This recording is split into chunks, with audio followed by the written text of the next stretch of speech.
Voltando aqui ao vivo no programa Nos Caminhos da Fé, com a presença hoje do Padre Douglas, Nona Lúcia, o Arcanjo aqui conosco no estúdio.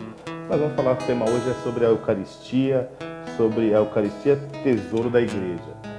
Antes de mais nada, antes de nós começarmos com essa partilha santa, eu queria aproveitar e mandar um abraço para o Joel Luiz Ribeiro, que ele está nos acompanhando pela tvopção.com e também pelo Facebook, a qual você também pode entrar em contato conosco pelo telefone aqui da TV, que é o 011-3683-4685, ou então você acessar a nossa página no Facebook, que é facebook.com/Nos Caminhos da Fé. Você pode entrar lá, deixar o seu recado online, que nós vamos receber também aqui o recado que nós estamos acompanhando online. Tudo bem? Tudo bem, Ana Lúcia? Tudo bem, nosso editor querido Júnior está aqui te esperando. Você pode estar postando o seu recado, o seu pedido de oração, aqui com a presença do Padre Douglas, que vai estar orando conosco, orando por nós, abençoando também a sua vida. Então você pode estar deixando o seu recadinho aí no Facebook, que tem aqui nosso irmão Júnior, como sempre fiel, que está pegando todos os recados, está enviando aqui para nós. Então você está, para que você possa estar ligado conosco nessa comunhão, amém? Padre Douglas, primeiro, mais uma vez, a gente quer expressar a nossa alegria de tê-lo aqui conosco. E diante desse evangelho, na sua pessoa, na pessoa do seu sacerdócio, o que podemos dizer de Eucaristia, tesouro da Igreja? A Eucaristia, disse o Papa João Paulo II, na encíclica Ecclesia de Eucaristia. A Igreja vive de Eucaristia. A Eucaristia é o ponto de partida e o ponto de chegada de toda a vida cristã. É claro que a vida cristã, ela começa no batismo. O batismo é a fonte da vida cristã. Porém, nada nasce e vive sem ser alimentado. Então, de nada valeria o batismo se esse batismo não fosse alimentado pelo próprio autor do batismo. O batismo é o próprio Cristo nos dando vida, e a Eucaristia é Cristo alimentando a vida que Ele deu no batismo. Então, a Igreja ela sempre teve essa compreensão, uma vez que Jesus institui a Eucaristia no contexto batismal, eu diria, porque o batismo é a nossa inserção, é a nossa conexão na cruz de Cristo. Mas a cruz, ao mesmo tempo, ela é o cume, ela é a efetivação da Eucaristia. O Senhor, no momento da instituição, Ele disse: tomai todos e comei, isto é o meu corpo que será entregue por vós. É entregue aonde? É entregue na cruz. Então, um batizado que não pretenda viver essa dimensão eucarística, um batizado que não pretenda alimentar o batismo na mesa do Senhor, é alguém que recebeu o batismo, mas não aceitou esse batismo. Aqui que está a diferença. Hoje, a Igreja vive um drama no nosso país, sobretudo no Brasil. Os bispos estão reunidos em assembleia. Faremos, inclusive, nossa oração aqui também pelos nossos bispos, que estão reunidos em assembleia lá em Aparecida.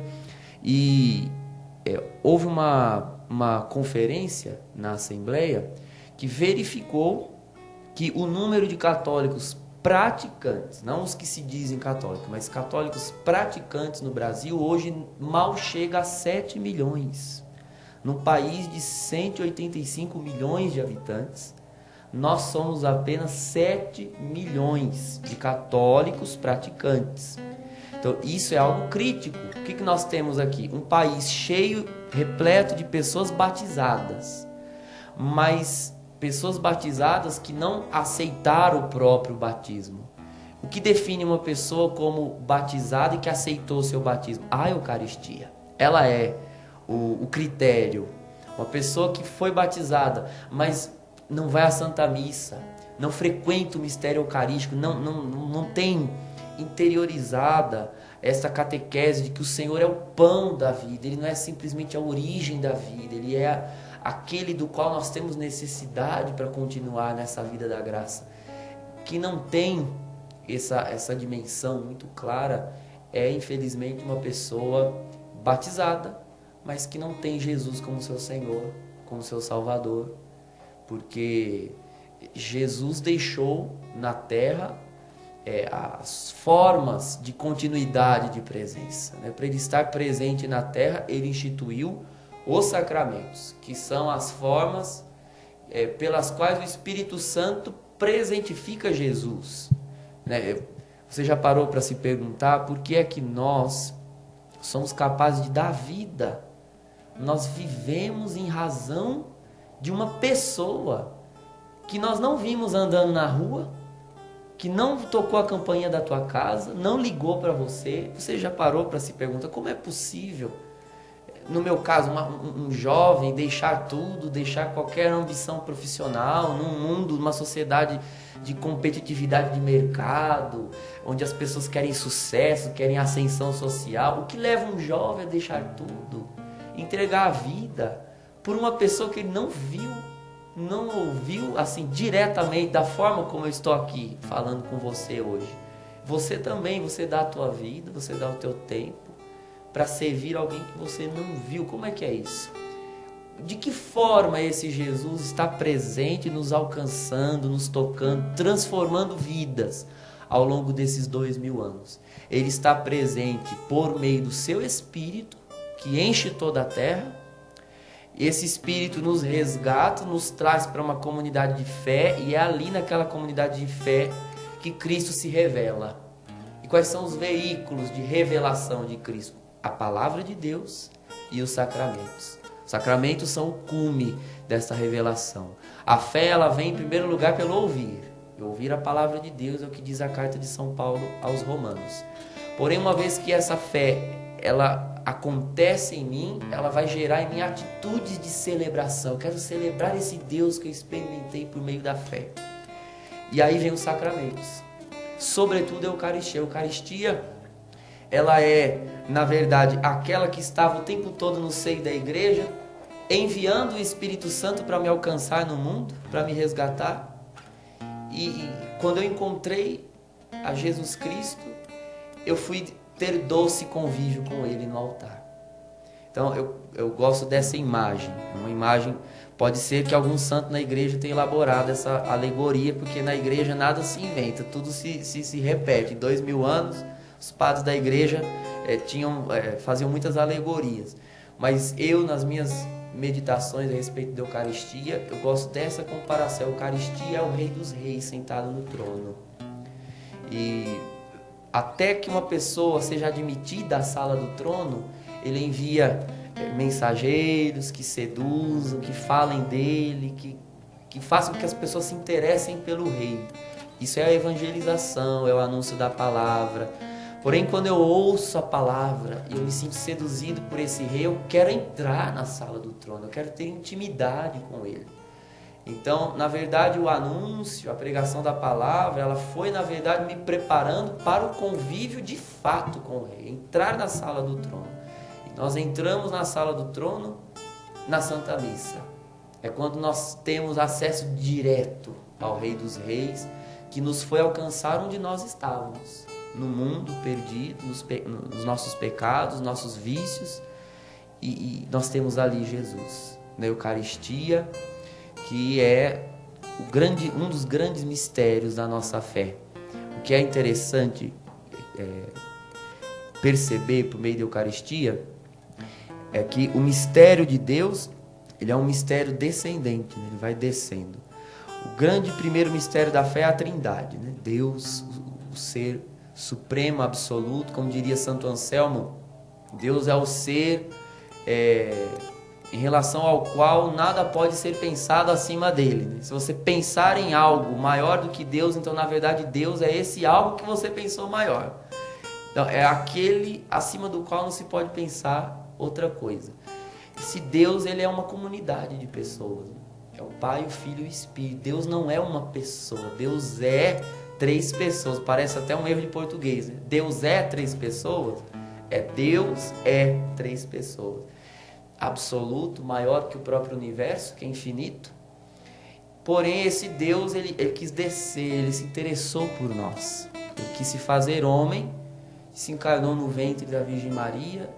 E esse é o nosso Deus, é Jesus Cristo, é a segunda pessoa da Trindade. E não contente em se fazer homem, então, de Deus se fez homem. Não contente em se fazer homem, se fez ladrão, se fez maldição, morrendo na cruz, se sujeitando a morrer para a nossa salvação. Não contente em ser homem, não contente em se fazer iniquidade por nós, ele se fez pão. E repare como Deus vai descendo, tudo para ficar próximo de nós. De Deus homem, de homem o pior dos homens, e do pior dos homens na cruz, se faz pão, para poder caber na minha mão e na tua, para entrar na tua boca e na minha. Aquele no qual nós temos que entrar, ele na verdade quis entrar em nós. Essa é a beleza da Eucaristia. Deus revela o seu poder não fazendo grandes coisas, Deus revela o seu poder se diminuindo, se diminuindo, se diminuindo.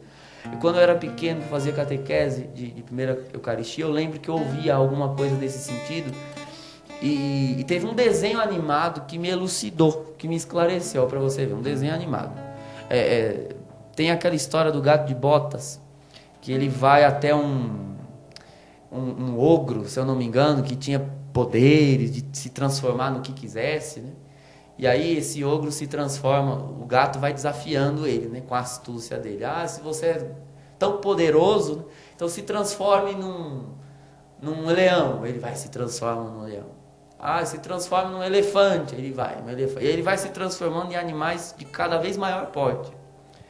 E aí ele diz, agora, uma pessoa poderosa, a gente já espera que ela se transforme em coisas grandes. Mas se você realmente é poderoso, se transforme num rato. Ele, tranquilamente, ele vai se transformar em rato. Aí o gato de botas vai lá e come ele e toma conta de tudo que era do ogro, né? Mas tirando a parte do gato comendo o rato, basicamente foi isso que Jesus fez. Nós, com o nosso pecado, quase que desafiávamos a Deus. Se tu és poderoso, faça isso, faça aquilo. Deus mandou o seu Espírito, Deus enviou os profetas, Deus libertou o seu povo com um braço poderoso, fez prodígios no Egito, abriu o Mar Vermelho. Nada disso convenceu a humanidade continuou pecadora, continuou nos seus males, nos seus vícios.